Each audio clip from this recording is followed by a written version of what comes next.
Welcome back to some professional Starcraft 2, the ESL Open Cup Korea 11 Finals. Two players who you should know and you should love, or else you're not a real Starcraft fan.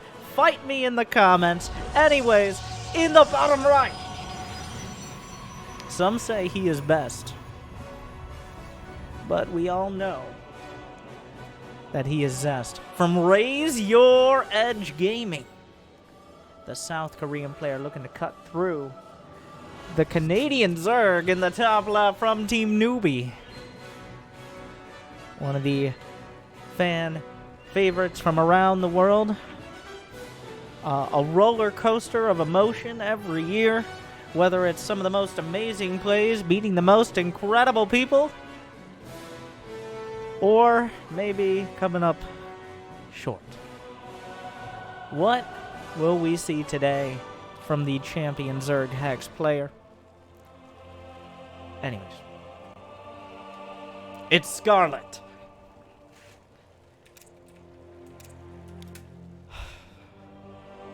Zerg versus Protoss. We've seen this matchup so many times, so it's like every matchup. It's one of the most solid, like, there is a meta, there is a build, there is a style, and Zest is one of those players who oftentimes defines it on the Protoss side. Like, we tech up, get a Stargate, and then we get other things.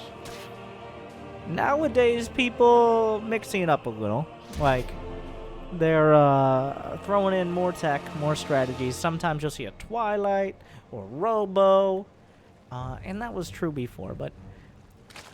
Well, first, why am I talking about Protoss? I can read a production tab with the best of them. Scarlett is building a Roach Warren at 2.5 minutes into the game.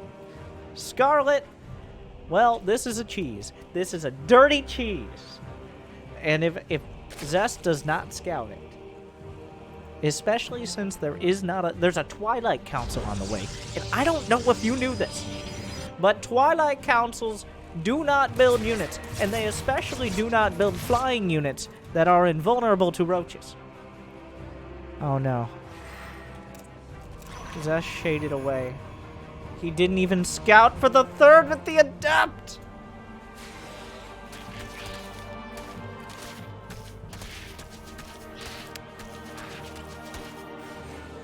So, Scarlett so far has shown nothing. Zest hasn't really, like, he's looking, he's wondering, and I doubt that's on it. There's not even a shield battery. Warp Gate isn't being chronoed. That one pylon, like, Zest is a little suspicious. Oh no. Oh, does Zest just die? Yeah, Zest just died. There's nothing. Scarlett messed this perfectly. Warp Gate might finish, but none of the gateways are here. There's an Immortal. That will be the only unit. GG. It's over. Scarlett, 1-0 in 4 minutes. In the amount of time you thought you had to go get pizza rolls, come back, and finally the game gets started. Well, welcome back. Scarlett's up 1-0.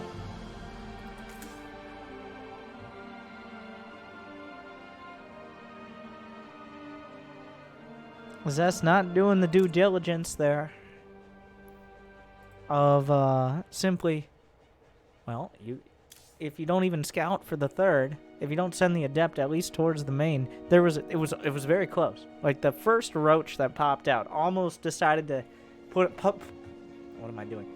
Poke its little Roach face in and say hi to the Adept, but Scarlett caught it at the last second, and then Zest just was like, all right, looks good to me. Well, did not look good at the end. So, we are on Golden Wall, which... So there are mineral walls here and here. There's like two sides of the map that are like kind of mildly related. It's almost like co-op, except they're fighting each other. That doesn't make any sense. But the bottom half of the map is very different and segmented off from the top half, because you have to go through the Golden Wall, or at least some of the mineral walls. But also, this is a gold base, so that's even more confusing. And the minerals at the back are 20, which means they take 4 trips for normal workers to mine through them. So you can't, like, unless you have special strategies that some players might showcase in other videos. Yeah, Zest did not win that game. Jimmy! I'm not going to fire you right now. It's a tough time. But if we don't get enough Jimmy coins, I don't know what I'm going to be doing next month. Anyways.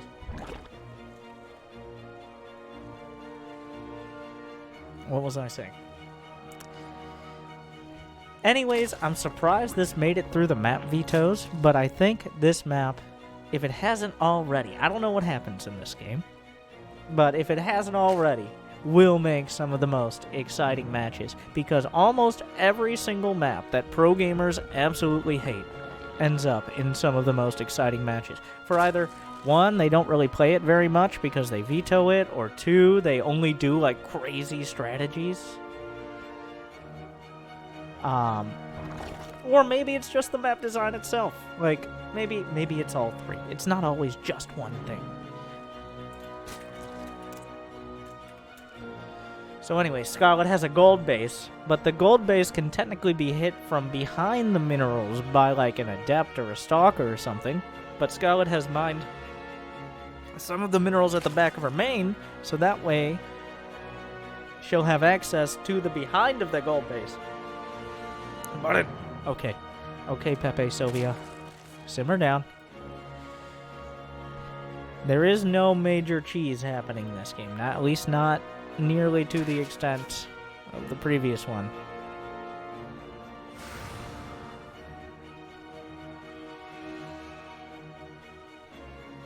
Eventually, this one drone will, after putting in a lot of effort, be able to get through. At Adept, looking for an opportunity, not going to find it, but a second Adept could maybe turn the tables. Zergling speed is still about 20 seconds out. 2 Adepts, easily able to kill Zerglings, but on creep, the Zerglings can close the distance.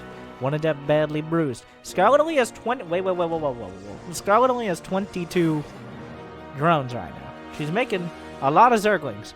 Zest did not build a wall, golden or otherwise. And when the Zerglings come, they're not sending their best. Okay,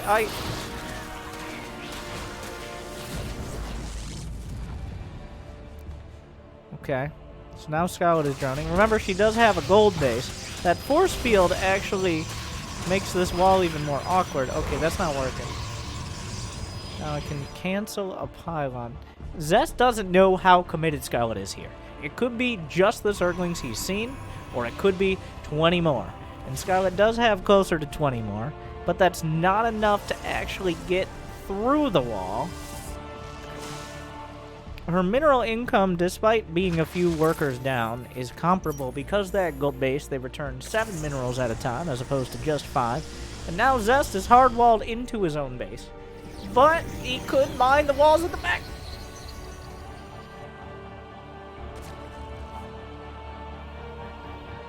And of course, Warp Prism. Wait, what is in that? Oh my god, he's gonna build. Oh. No, build a Nexus on the gold. No, the gold base. Zest, go back. I know it doesn't have gas, but build charge slots. No. Well, that's disappointing.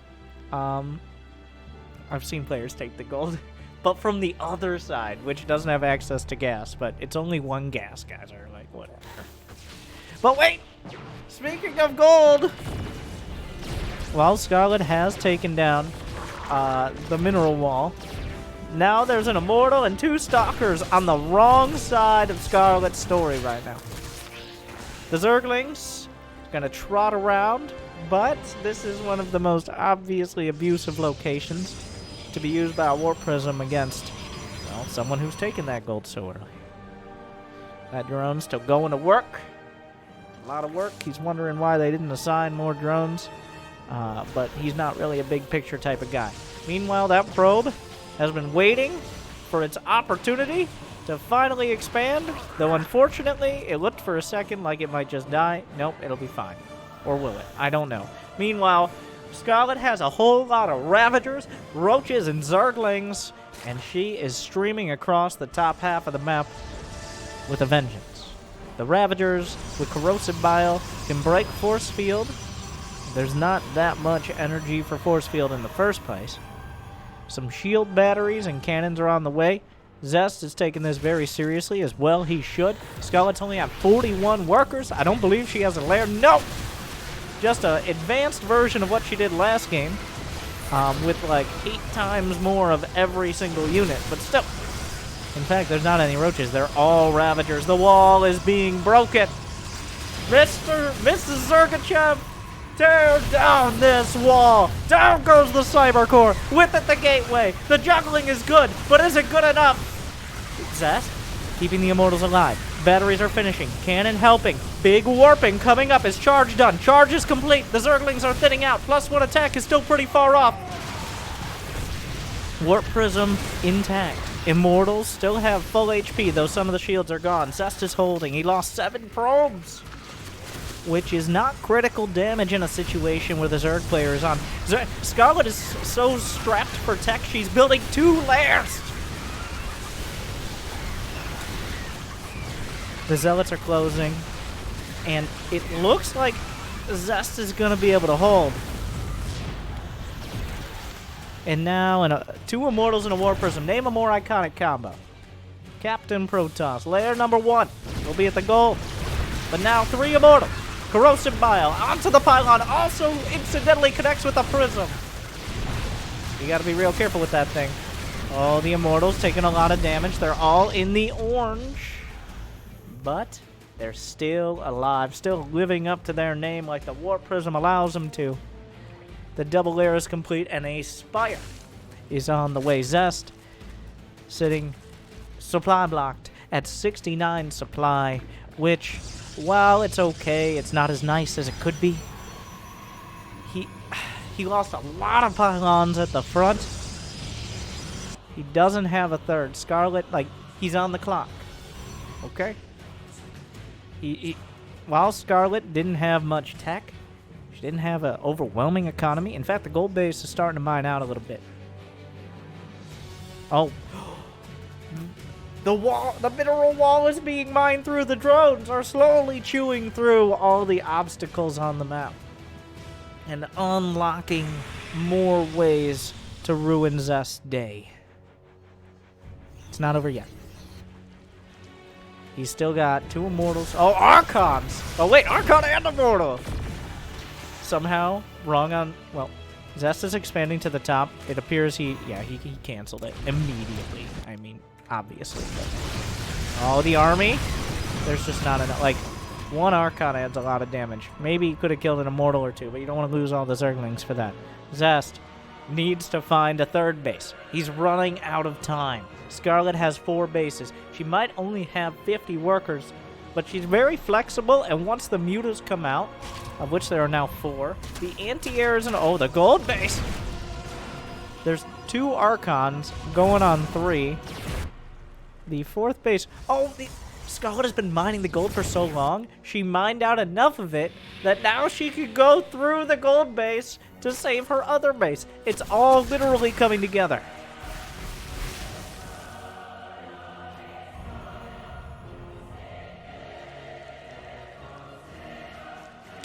Baneling speed is on the way. I feel like that's a little gratuitous, Scarlett. Zest is on the edge. Oh, wow. Oh, but wait, you're on the wrong side of... Oh, what a... Whoa! I don't know, like he somehow dodged the muta shots? That was very close. Oh my. That could have been 2 Archons and a Prism dying, but instead, well, and an Immortal. The Immortal did die, but...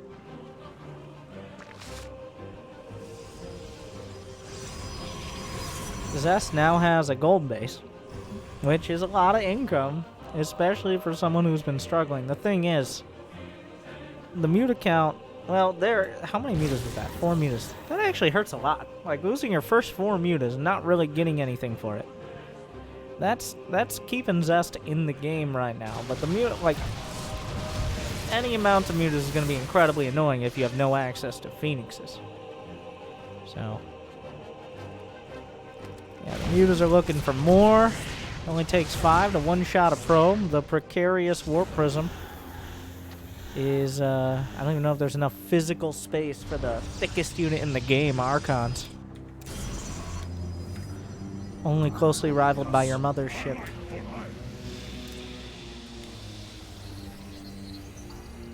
Scarlett is bringing everything together. Roaches, Ravagers, Lings, Banes, the mutas still poking and prodding. There are Archons, and I may have mentioned in the past that Archons are amazing. They do have +2, but that is a lot of Zerg. And unfortunately for me, at the end of the day, Starcraft is a numbers game. And by no measure of accounting, is Zest in a great spot right now.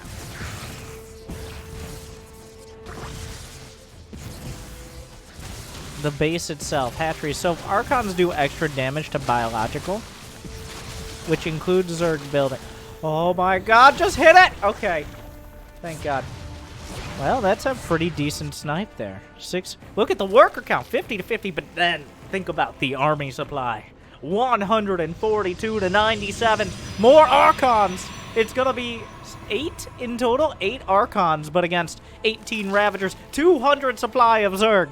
Can Zest hold the line?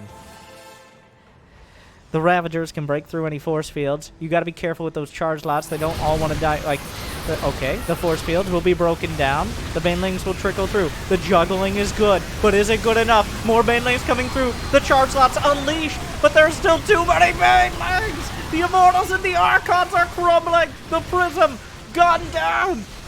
And Scarlett with far too much.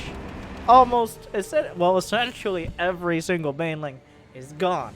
But Scarlett still had more than enough left over. 2-0. I feel like Zest felt like Scarlett adapted to the map. She's like, okay, we'll play. We'll see our options. We'll see how it goes. Whereas Zest was kind of just trying to shoehorn a more normal strategy into, like, a glove, which is not where your feet go. Take notes. Jimmy says, from before I spew out more fun facts, we're going to run a quick ad because it is match point. Zest down 0-2 to Scarlett, but I'll be right back after a quick commercial break. We got to make that money somehow, guys. Okay.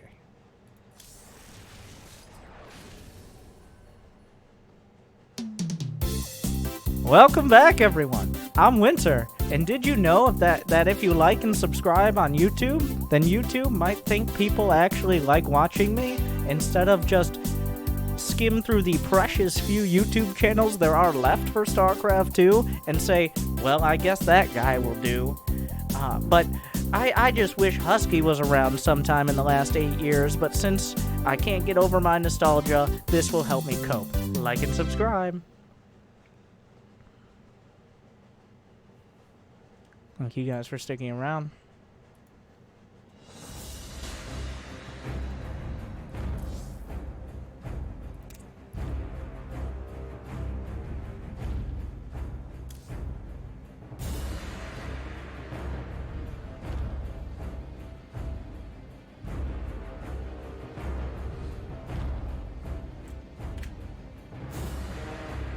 Scarlett winning 2-0 in the ESL Open Cup Korea Finals, week 11.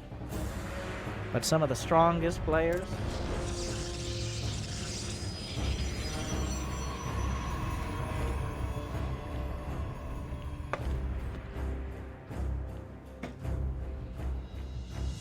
Scarlett with an extractor trick? Is this a 15 overpool? Or something along those lines?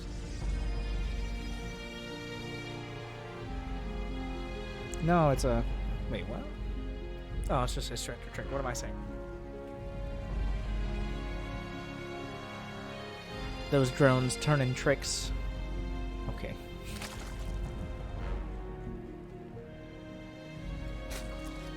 This was actually a best of 3, and Scarlett has already won. Move along with your lives. Gibby!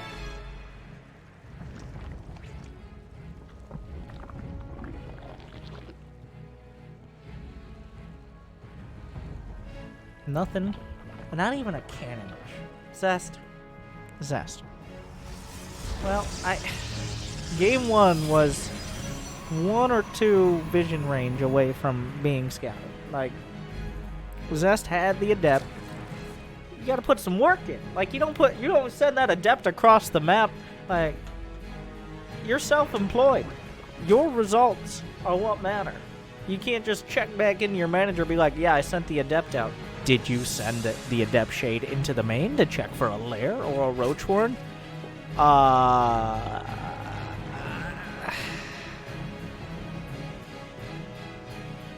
No comment. We'll see if he does this game.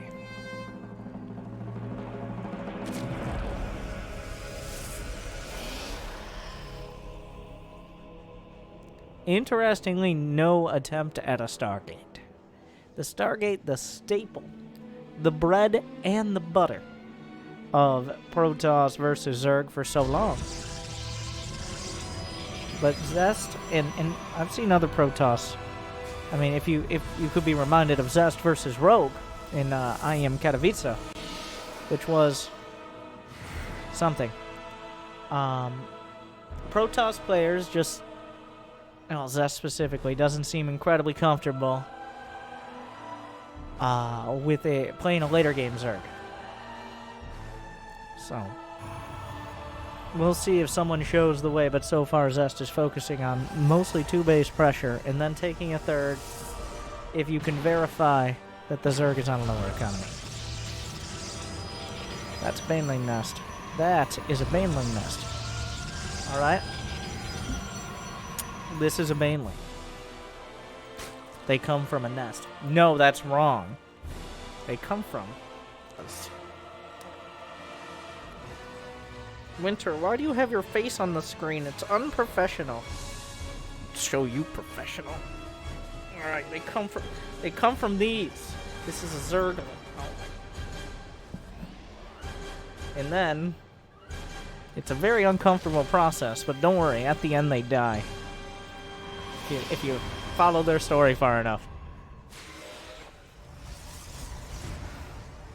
This is also a Zerg. Huh. Unrelated. Different brood. Zest. Oh no. Well, anyways, the Banelings are here!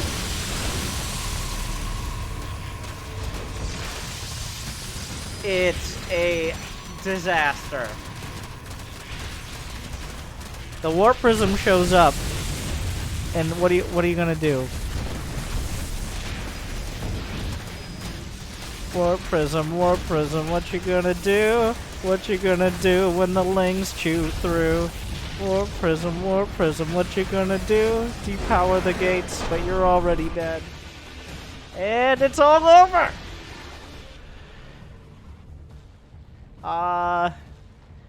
So, the Golden Wall game bookended by a couple 4-minute matches. Scarlett with a clean but also so dirty 3-0. Is that what you expected? Is that what you wanted? Is that how you thought it would go? Well, thankfully, there are so many ways on the internet to speak your mind, no matter how qualified or unqualified you might be. So make sure to find that opportunity. And also, while you're at it, like and subscribe and ring the bells and do all the other things, because that would be very nice of you. Thank you. Good luck and have fun.